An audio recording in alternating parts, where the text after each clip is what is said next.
Mga kapuso, nandito po ako ngayon sa provincial capital ng Nueva Ecija.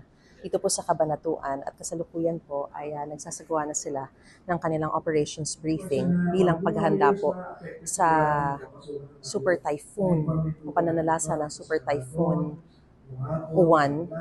At sa ngayon po ay nagsasagawa ng briefing ang Vice Governor.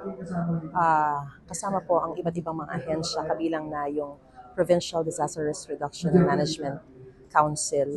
Nandito rin po yung Pag-asa. Meron din po from kanilang Social Welfare, Provincial Engineering Office, DPWH. Meron din po from Bureau of Fire Protection, Armed Forces of the Philippines, Philippine Army, at iba pa po mga ahensya. Binanggit po rito na sa kasalukuyan ay nasa signal number 4 na ang Nueva Ecija. Kaya naman po, puspusan na rin po yung isinasagawa nilang paghahanda.